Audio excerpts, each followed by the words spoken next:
Welcome to the Foster Your Passion podcast, where entrepreneurs, who are mostly women, share their passions, their lessons, and leave you feeling uplifted, motivated, and possibly even inspired to go and foster your own passion. I'm your host, Hayley Foster, and this is the Foster Your Passion podcast.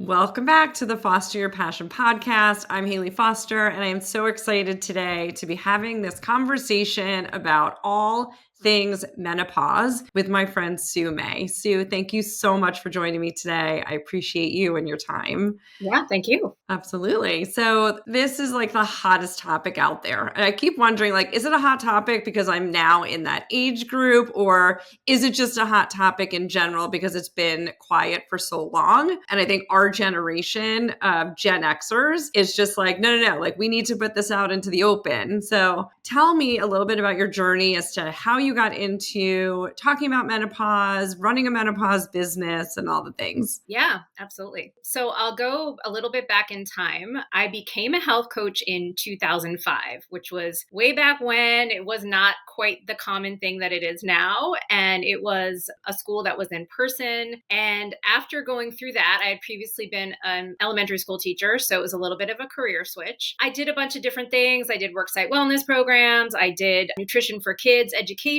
and just a bunch of different fields within wellness until I went through my own fertility journey. And what happens to a lot of health coaches is whatever happens to us in our personal journey, we use that to figure out who do we want to work with, because we end up having so much empathy for that group and also doing these deep dives into everything that we're going through. So at that time, because I was going through my own fertility journey, going through fertility treatments, I was doing my own deep dives into nutrition and mindset and, how do I marry that to doing fertility treatments? So after that, I started working as a fertility coach. So that was kind of my first, iteration of my practice, working with women who are trying to conceive, because like I said, I have so much empathy for that group and I love working with that community. And then as I was doing that, I realized that, at this time, I want to get a full-time job. I wanted a little more stability. So I found a job within the fertility community business, and I ended up working at a fertility benefits company. And this is where my menopause story starts, because again, about 3 years into working full-time, I started feeling like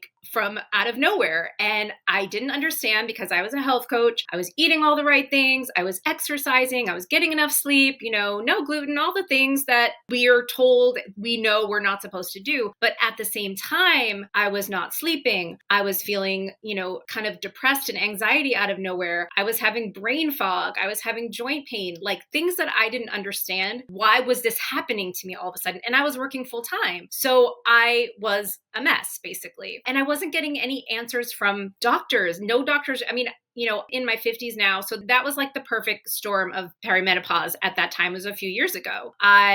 But no one was saying it. Even the OBGYNs were not like, oh, it's your hormones, it's this, it's that. They were just kind of doing all the tests, but no one was bringing it up to me, and it was so aggravating. So what I ended up doing, which was kind of crazy, was I said, I'm going to learn this for myself. I want to learn all about perimenopause, menopause, because I'm not getting it from anywhere. So I ended up, while I was working full time, going to another certification program for specifically menopause coaching. And it was based out of the UK because I couldn't find anything here, unfortunately, that was all menopause. So I started to learn about what actually happens to us, our brains, our bodies, our bones, what's happening. Why is it happening? What can we do about it? I was able to make a plan for myself, a really, sustainable plan in understanding what are the important things that I should be focusing on right now. And then I started to feel like myself again. I started to, get energy back. And after that, getting all that knowledge, I was like, okay, this is what I'm doing now. So it was the same story with the fertility. I had so much information. I was busting with this information. I had to get it out to women. And I'm like, I need to do this. So I created my coaching practice for perimenopause through menopausal women. And I'm able to share all this information. And I'm absolutely floored at what we don't know what we don't know. And there's so much that we don't know. And I just I love that you're doing this conversation right now is because we have to talk about this. And I love supporting, especially a lot of my women are Gen X women. And, I have to say, I kind of think we are the best generation. I'm kind of biased, but, it's been a journey, but that's kind of how I got here. Awesome. Great quote that I heard from somebody that said, we are best suited to serve our former selves. Absolutely. And so you are literally the epitome of that. I am as well. I mean, I started this business to sort of fill the need in my life also to help women not go through the struggles and the pains of growing a business on their own in a silo. And so that was sort of the reason for me to serve people like me that were going through that journey. So I love that you followed that passion multiple times and pivoted along the way. I love the pivot. I talk about the pivot all the time. And I think it's so important. And especially as we get older, we're different during every decade of our lives. And, what once did us well in our 20s and then in our 30s is not doing us well in our 40s and 50s. So we're going to go back in time in a minute. But right now, what I wanted to ask you is, so why do you think that this is such a hot conversation right now? Do you think it has to do with, the new education that we're getting and the science and the research that we're finding when it comes to women and our bodies? Or do you think that it has something to do with the generation that is going through this? I think that there's a lot of reasons why we're talking more about it. And, thank goodness that we are talking more about it. I think that some of these things like fertility menopause was considered sort of a taboo that we don't talk about. And a lot of the reason for that, unfortunately, is we still sort of live in an ageist and a bit of a sexist society. So women's health has always gotten, the short end of the stick. We just don't care as much about what happens to women. And women are really understanding now that, wait a minute, we're half of this population. And not only that, but we're going to live, in midlife. We still have another half of our lives to live. So the way that sort of we have thought that we shouldn't talk about menopause because people don't want to hear about the struggles of the midlife woman because we've just sort of been discounted or ignored for so long. But we've all come together. And I think part of it is also society's changing. We realize we have to share our stories. And that's, women are so much better in community when we're all sharing our stories. We all learn from each other. But society is changing and we're understanding that these things can't be taboo and we have to all be talking about them. And I think honestly, social media has changed that a bit as well because we are able to share these stories and women are able to, hopefully they're getting the right science-based information. They're not getting it, all over the place, but there are other places we're able to talk about menopause, what's actually happening, what you should know, because sometimes we're not getting that information from our doctors. And that is, I wish that every doctor was trained in the menopausal, the midlife woman, but they're not. And so we have to advocate for ourselves. And I think that we are learning that because, when we were talking about fertility, like fertility challenges happen in 1 in 8 women and menopause happens in 100% of every person that has a uterus. So we need to understand what is happening to our bodies because, we want to be thriving and leaders. And I think it's so important. And women are coming to understand that. And I think especially our generation, because, this is not your mom's menopause. Like the picture of a midlife woman right now is very different from what it used to be. We're not like, sitting at home doing nothing thinking, okay, well, this is it. Like this is another beginning. So I think that that's what we're focusing on now. I love that picture online of the Golden Girls who are supposedly in their 50s and 60s. And you look at them and you're like, that is so not our generation of 50 and 60-year-olds. Exactly. It's so different. It's so different. So different. So I want to talk about a couple of things. I get questions from women in their late 30s, going into their 40s all the time, being like, what do I need to know? So I'm going to throw that over to you in terms of like, what do women in their late 30s, early 40s really need to know? Should they be getting blood tests or Dutch tests in order to find out where their hormones are at right now? And what are some of the recommendations that you have for them at this stage? Yeah, so I think that that's a really good question. I think a lot of what I hear, especially from women, maybe like in their late 30s, but more so early 40s, 30s is we talk a lot about perimenopause, and they really want to know, what is perimenopause? Like, kind of, what would I be feeling to know that I'm in perimenopause? And are these symptoms I'm having now, like, I'm in my mid 30s, could this be related to perimenopause? Like, could it be my hormones? And the thing is that every woman is so different. That's another reason why this is tricky, is that the more of us that share our stories, the better. But everyone is this individual that has their own hormone fluctuations, and everything that's happening to them is different than what's going to be happening to someone else. So I think it's important to understand that perimenopause, which is the time leading up to menopause, and essentially it's just when your hormones are, your estrogen and your progesterone especially, are starting to really fluctuate. And that's why a lot of the symptoms come from that. When you have very high estrogen one month, you have very low estrogen another month, and it's just doing this sort of roller coaster thing, which, because estrogen has so many functions in our body, and that's the other thing we forget. We have estrogen receptors all over our body. We have them in our brain, in our bones, all over our body. It's not just that we're going to feel certain things as it relates to like the sexual hormones and things like that. Like, it's almost everything. So that women really need to understand that this could be part of those, starting in your mid 30s, could be part of your perimenopausal journey, even that early for some women, and how your hormones are fluctuating.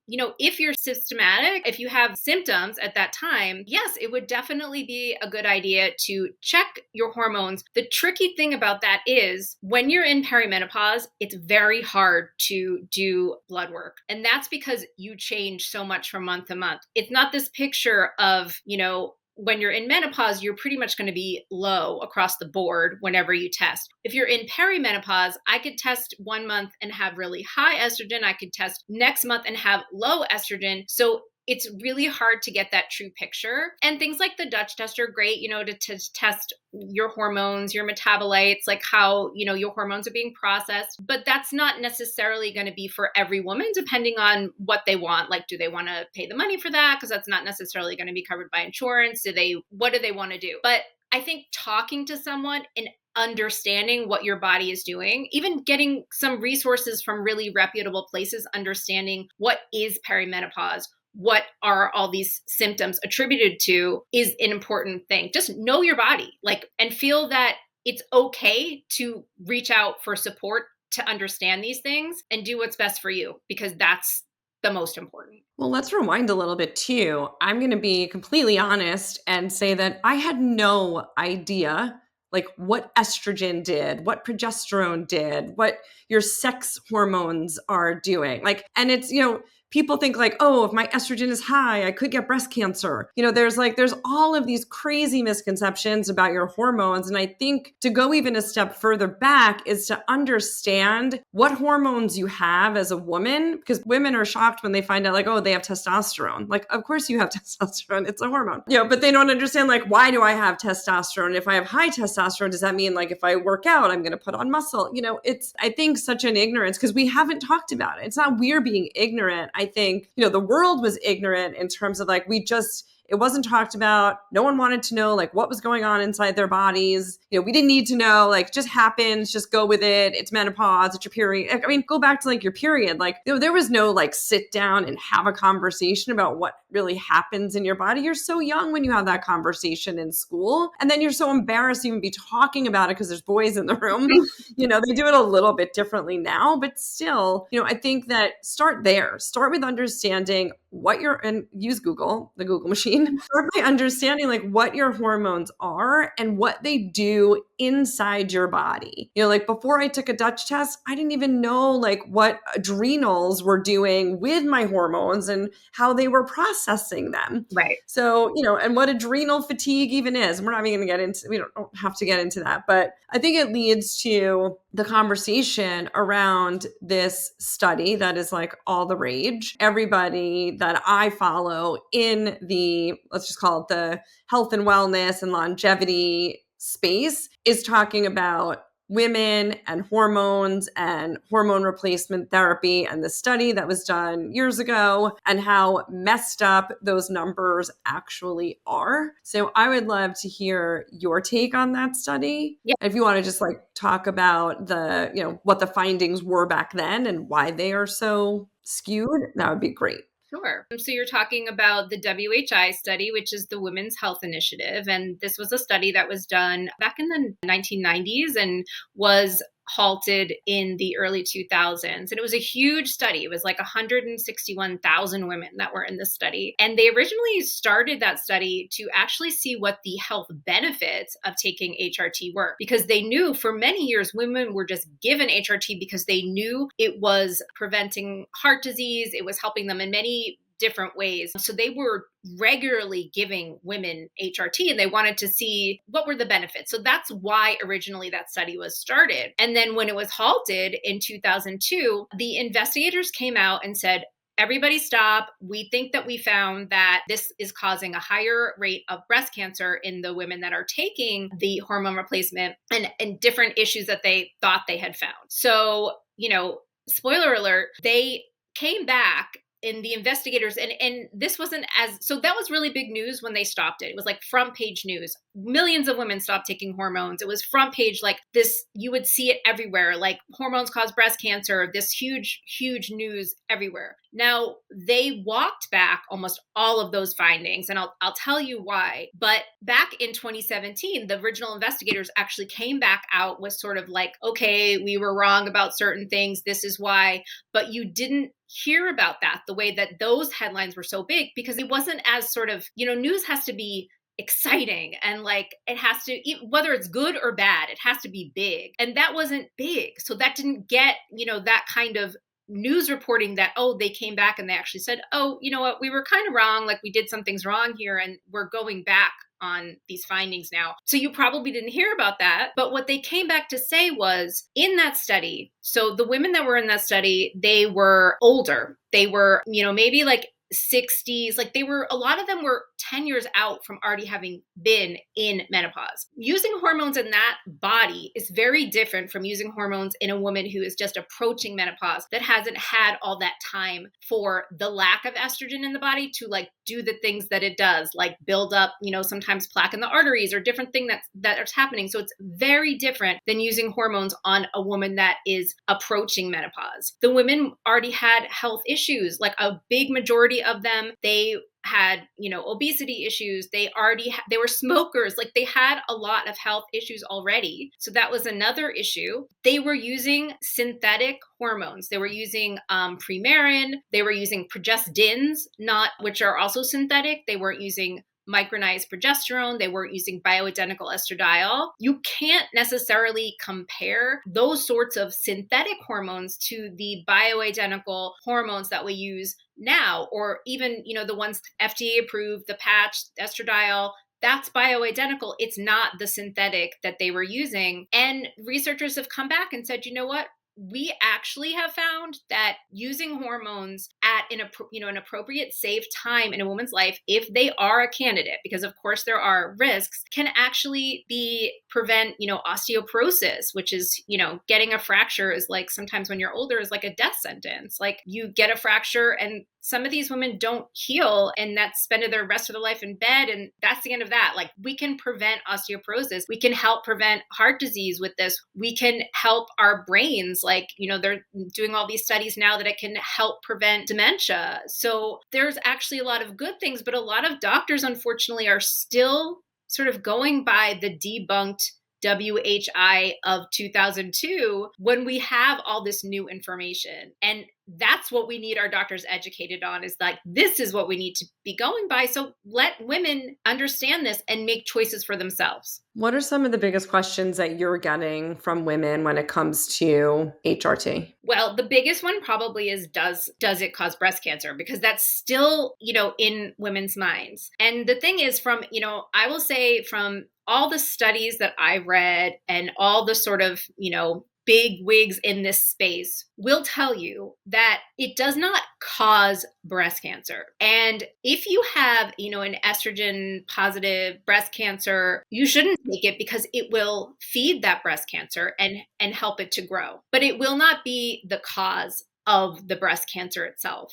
They actually found in the arm of there were some women who took progesterone, progestin, and the Premarin, the synthetic estrogen, and some that just took the estrogen. The women that just took the estrogen in that arm actually had a lower risk of breast cancer. They don't really talk about that. So it's not going to be the creation of the breast cancer is not going to come from that. We make estrogen our whole lives. And this is one thing that I like to compare this to is that, so as you get older, your rate of breast cancer goes up. Unfortunately, breast cancer is fairly common. It's the same. I think it's around 1 in 8, women will get breast cancer. As we get older, our risk of breast cancer goes up. But as we get older, our estrogen levels go down, down, down. So, when you're talking about like a high risk for somebody that's like 70s, 80s, they've gone years without estrogen. If estrogen caused cancer, we would be more likely to have a higher risk when we're younger and our bodies are making so much estrogen all the time. Or if we got pregnant and our estrogen levels got so high, that would be a risk factor for getting breast cancer because our levels got so high. But that's not the way it works. It's as your estrogen goes down, your risk goes up. So that doesn't even really make sense that estrogen will cause breast cancer. Okay. And so what are some of the other questions that people ask you about, using hormones? So when we talk about hormones, and this is a thing I like to correct, they often ask like, can I get bioidentical hormones from my doctor? And you can. The confusion comes from bioidentical, FDA approved, your insurance will cover it, your regular doctor will get it for you, hormones versus compounded, very personalized, not FDA approved, but still good choice for some women. That's another conversation. But well, can you explain, sorry to interrupt you, but can you explain what a bioidentical hormone is versus a compounded hormone? So a bioidentical simply means it's like the same chemical makeup as the hormone that we make in our body. That's Okay. all it means. So let's say you go to your doctor and you are given the patch. The patch is like pretty much first line of let's try this. The patch is estradiol. It's not a synthetic. It is bioidentical. That's bioidentical, right? There's other choices you can get from your doctor like Divigel. It's just a gel. It's bioidentical. It's just estradiol. Compounded are also bioidentical, but they are not covered by insurance because they are not technically FDA approved. The reason why someone might want to go from your doctor to compounded is a compounded medication can be much more personalized. So let's say you try with your doctor, you try the gel, you try the patch, it's not quite working for you. You might want to go the route of compounded, but some doctors will tell you no, don't, because it's not FDA approved. I think it depends on, there's a lot of factors in there. Like, is the compounding pharmacy reputable? Do they do a lot of testing? So that might be your next step if you want a more personalized dose. But I usually based on your age, based on your height, your weight, like there's all sorts. When you say compounded, I remember I had to fill out a whole form, right? Because I'm taking a compounded progesterone. And there were a whole bunch of questions. They even looked at my blood test lab results. And I believe they also looked at my Dutch test before they figured out like what my compound would look like. So some of them will go those extra miles, to really make them specific to exactly who you are. Where, as you're saying, a bioidentical from your gynecologist office or doctor is not necessarily they're going to give you whatever's on the market. Right. And there are different dosages, like to start, you can start like 0.25, then 0.5, then 1.0. So there's less variation between what you could get from your doctor and what you could get from the compounding pharmacy. And, like I said, usually I'll tell clients to start there because they want to do something with somebody that can get them, covered by insurance, coming, whatever they want. So it's a really good starting point for most women. And that they understand that a lot of that is going to be bioidentical. It's interesting because, doctors will sort of give out the birth control pill like, candy. And the birth control pill is synthetic. And it is, has a lot of issues, which we don't really talk about, yet we are not giving women like the bioidenticals, what could actually make them feel good. I mean, this is a whole nother thing about like, I mean, I can't, yeah. Like my blood just started boiling because the whole birth control conversation, makes me crazy, especially since I was one of those people. I was on birth control from 17 years old to into my 30s when I got pregnant, and then off of it for a number of years and then back on it for just a few years. And I was like, what am I doing? Like, why am I putting this in my body? And it's because you're coming from a doctor that tells you it's okay. And we trust these doctors because they're doctors, right? And so, yes, we could talk about the whole issue with birth control and why they're even still prescribing it for people the way that they are. I had And I get it. same thing. I'm sorry to interrupt, but I was on it for 20 years. And, little caveat is that, like, of course, I think that every woman should have a choice. And I think it's good that it's there and it exists, and that's important too. But I also, when you think about the fact that we're given birth control, pills so readily without any explanation of what that could do in our bodies, because, and this is, I don't know, maybe controversial, but like Fine. that as, a woman when we're younger and we're fertile, like that's like, oh, that's helpful for you. And that's helpful for men because, you are not going to get pregnant. So let's just keep you on this. We don't, let's not talk about like the detriment. We're not going to talk about it. Yet when you're a woman in your middle age and there's something that could actually keep you like more vibrant and do things for your future health, at that time, we're not giving it to women. We're not giving them that information. It's like, that is more important, I think. And I think it's kind of messed up. That's how it's happening. Beyond messed up. And that's putting it nicely.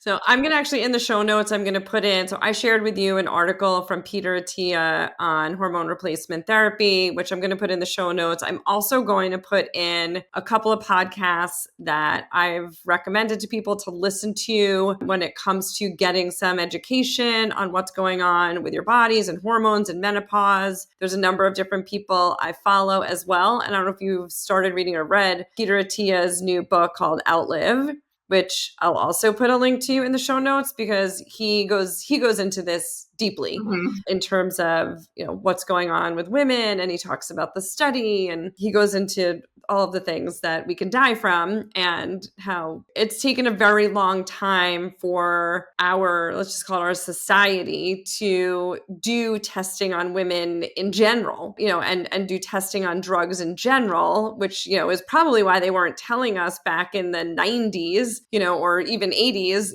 what will happen if we take the birth control pill for so many years, because they had no idea, right? There probably were not studies done long enough to figure that out. But anyway, so I'm curious to know from your position and from what you do, like, who are some of your go-to people that you follow in the health, wellness, and menopause space? Yeah. So the article that you just mentioned by Dr. Attia, that was a wonderful article. I loved it. One of the books that I recommend just as a starter for any woman that has any sort of like fear that doesn't go away of estrogen causing cancer is to read the book Estrogen Matters by Dr. Avram Bluming. And he really breaks down the science and the studies and the risks versus the benefits. So that is, to me, sort of a must-read starter book for anyone who is contemplating going on an HRT journey. I like, and maybe it's because I did a lot of my studying out of the UK, but I like Dr. Louise Newson. She is huge in the UK in the menopause space. She has a website which is called Balance-Menopause. And what I like about it is the information is so accessible. There's like a whole library. Like, what do you want to learn about? You want to learn about testosterone? You want to learn about perimenopause? You want to learn about, hysterectomy and HRT after hysterectomy, HRT after breast cancer? Like, is it possible? Are all sort of broken down. So I love that. And I really, really like her. She has a book all about menopause now too. One of the sort of lesser known doctors that I really like is Dr. Felice Gersh. Anytime she speaks, I'm always like, yes, yes. Yep. So I really like her. I mean, she wrote a book as well about menopause. She has Instagram and all the things. So I like her a lot too. Just makes so much sense. And it's so important to have these people that are in the space that are really wise and disseminating all this information to the women who really, really need it and deserve to have it. Awesome. Great. I will share all of those in the show notes also. One of the things that I am very into, as you know, is health, nutrition, and fitness. And, I asked you earlier, like, what would you tell women in their 30s? We didn't touch on this, so I want to touch on it now, is the fact that starting a healthy lifestyle in your 30s, as opposed to waiting till you're in your 50s, will make all the difference. And, what we do to our bodies, I know what I was doing to my body in my teens and 20s, and probably well into my 30s as well, before I got pregnant. I wasn't doing the right things. I had only started really working out and getting into fitness when I put on, not the freshman 15, but I put on at least 20 pounds after I graduated college and living in New York City because I couldn't afford anything except for like bagels, pizza, and rice. And so I went on like an all carb starch diet, and it was no bueno for my body. And so that was really when I first started really working out. And then it wasn't until after babies that I really started to be like, okay, I need to get back into pre-baby shape. So I'm blessed with a good metabolism. So I've always been lean and thin. But I have to say that in my 50s, I'm 50. In my late 40s, going into 50, I'm in the best shape ever. And I wish I had started earlier. And I recently had a conversation with a doctor that said, one of the things that she has been able to prescribe for women who are having brain fog and, night sweats, hot flashes, all of the things that are negative that come along with this menopause time in our lives, she has been able to help people by giving them nutrition, healthy lifestyle tips, and getting them into fitness. So I wanted to get your take on that, especially considering your background. And again, what you would recommend to women in their 30s, like where to start, or in your 40s or 50s. I mean, it's never too early to start taking care of this stuff in your life. So hands it over to you. Yeah. Good question. And I think that you're right. I mean, the earlier, the better for all of these things. And I think just like the sort of menopause information, nutrition, wellness information can be very confusing because there's so much out there. Yes. And I think, depending on who the woman is, it's the same as the menopause journey. It's going to be very individual to who she is. So she's going to see, oh, I should be keto or I should do intermittent fasting. And all these things have benefits, of course, like we know in the longevity world, like all the benefits. But I think everybody has to start from the basics and, eating whole foods, getting enough water, make sure you're moving your body. Like this stuff will never go out of style. Like, if I can call it a style, these are the things that will always be important. And just, keeping away from the processed foods as much as possible.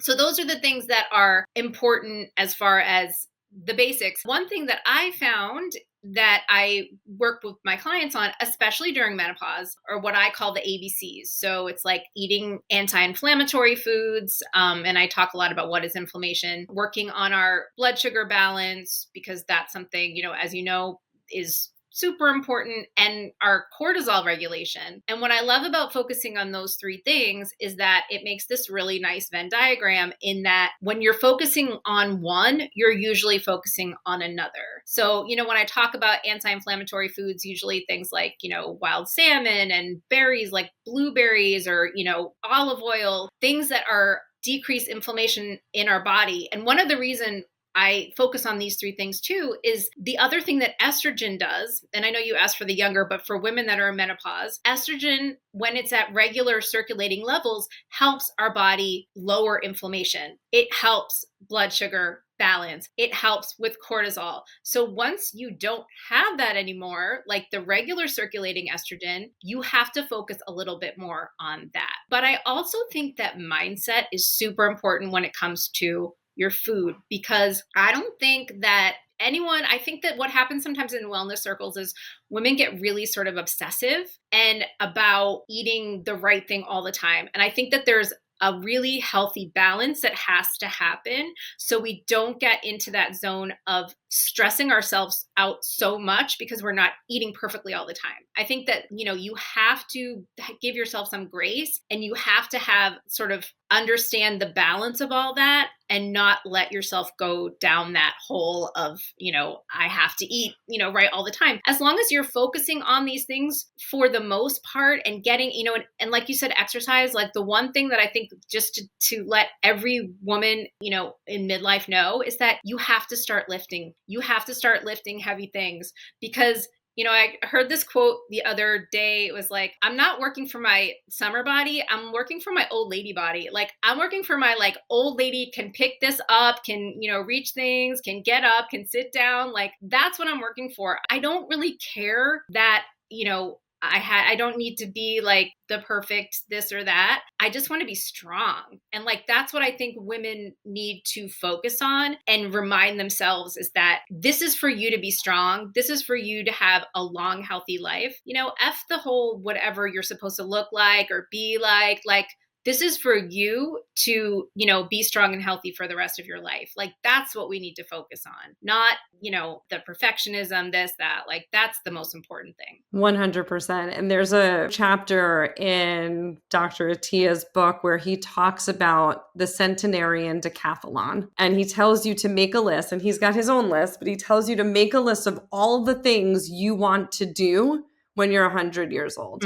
Right. And it's like, I want to be able to walk a mile without dying, right? I want to be able to carry my groceries home from the store. I want to be able to pick up a great grandchild, all the things that you want to do when you're 100. And that is what you need to be working for. And when I said before, I'm in the best shape of my life, it's because my attitude changed, right? It wasn't about I want to be lean and I want to look good in those jeans or any of that. It was about, I want to be strong, to your point. And, the one thing that I have a friend at the gym who is like, I want to look good naked. I was like, just focus on weight. She's like, I look good in clothes. She's like, they say skinny girls look good in clothes and fit girls look good naked. She's like, I want to look good naked. I'm like, lift heavier. Mm-hmm. If I see you at the gym and you're not, lifting heavier, I'm going to call you out on it. And that's, I have that conversation with so many people, and that is so important. And, women for so long, this is such a misconception that I didn't even learn until I started going to CrossFit, which killed my body, but which I no longer do, because you'll learn this if you start diving into the research, if you're listening to this, but CrossFit is not going to help you. They don't have CrossFit in the blue zones, which was a great quote that my functional medicine nutritionist said to me, is do you think they're doing CrossFit workouts in the blue zones, Hayley, where they're living till 100? They are not. Mm-hmm. So doing CrossFit workouts in your 50s is not necessarily going to help you. And it actually, working out too hard, doing too much cardio, it will deplete your hormones. And so you do have to be careful. So Peter Tia talks about staying in your zone 2, but making sure that you have at least 3 days a week where you are strength training. Yeah. He also talks about VO2 max. I don't want to get into all of that because I could, and we'll be on this, podcast for 2 hours, but I'm not Huberman or Tia, and I'm not going to take up 2 hours of somebody's time. But so as we are kind of drawing to the end of this, I would just love to hear if there's anything else that you would like to share. I think a big message that I like to get out to women is that you don't have to struggle. I think that we kind of feel like as women, we're okay with certain things. We let things slide and we think, oh, well, we can do it all. And it's okay that we're feeling tired or this or that. And that, you don't have to struggle through this part of your life. You can feel really good. And if you don't, you should reach out and get support and, either get the information on your own, work with somebody that can support you. And that it's not inevitable, that it's not, just part of getting older, quote unquote. That is not the way it should be. And we shouldn't feel like we just have to kind of suffer through. And even if a doctor tells you that, oh, just deal with it, it's just part of getting older, it's just part of the thing. No, you fire that doctor and you go find someone else, because that's not it. That's not what your life is meant to be. So I think that that's information that really needs to get out to women that need to hear it. I love that and completely agree. It is not something you have to live with. Do your research, use the Google machine. There's so much information out there. We're going to provide you with a ton of information and sort of where to get started. And I know that you are available for menopause coaching. It doesn't matter how old you are. Again, it's sort of like it's never too early to start getting the information, knowing what you should be looking out for, and knowing what the things are that you could be doing. My whole thing is prolonging menopause for as long as possible. And so I'm 50, still working on that. And, that's my own journey. And I think that's another really important thing to help people understand is you are on your own journey. And what works for one person does not mean that it necessarily is going to work for you. I have a lot of people that call me and they're like, what are you doing? And I'm like, well, I am my own person, and my genetics are different than your genetics. And so what works for me may not work for you. And I am on this ever long journey of, pivoting and iterating as I'm going, because again, as you said, every month can tell you a different story. I am actually in research on finding a pee stick or an at-home test where I can know, weekly what's going on with my hormones or daily. And I'm waiting for, somebody to come out with that. I really would love to go to one of those biohacking conferences because I feel like they'll be there with whatever this test is. And I can't wait to get one because I do think it's really important that we know. And, that is why I actually would recommend everybody do a Dutch test, even in your 30s, just to know what's going on. Right. I recently did one where I synced it up with a blood test. Mm-hmm. So I did the blood test on the first day, started my Dutch test, I think that morning or the next morning. So my numbers were very much in line. And I think it gave a really good picture of what was going on for me. Mm-hmm. But again, it changes every time I do it. And so, and of course, because I'm actually, I'm close to that age where things are changing significantly. Yeah. So that's my advice for people. Like, you are on your own journey. What works for one may not work for you. And again, be careful, as we said this earlier, careful who you're following, because, you can go and follow 10 people and they may tell you 10 things. I've had 3 functional medicine doctors. I get different recommendations from all 3 functional medicine doctors. So you have to decide what is most important for you, what works for you. If it's not working, change it. You are your own advocate on this journey as well. And I think that's a really important thing for people to understand too. Yeah, I think that's really important. And, it's the same with all things.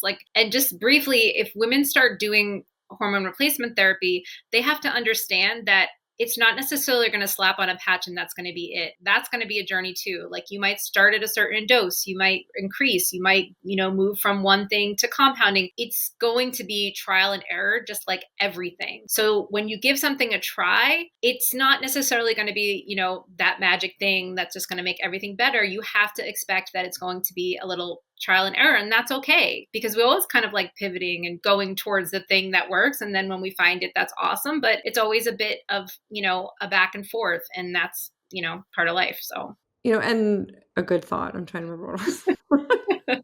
That will happen to you as you get older. But yes, it is trial and error. And, again, great thing for people to keep in mind. So thank you so much for today and for your time and for sharing all of your knowledge with us. I will also include links to your website and any programs that you have coming out, and links for people to connect to you. Awesome. So that they could get a little bit more of Sue. So thank you so much. I appreciate it. And I'm going to hit the stop button. Thanks, Hayley. Thanks. Thanks for tuning in. I'm your host, Hayley Foster, and I hope you'll join me next time for more inspiring women who are fostering their passions each and every day. Please subscribe wherever you download your podcast and follow us on social media at Fostering 101.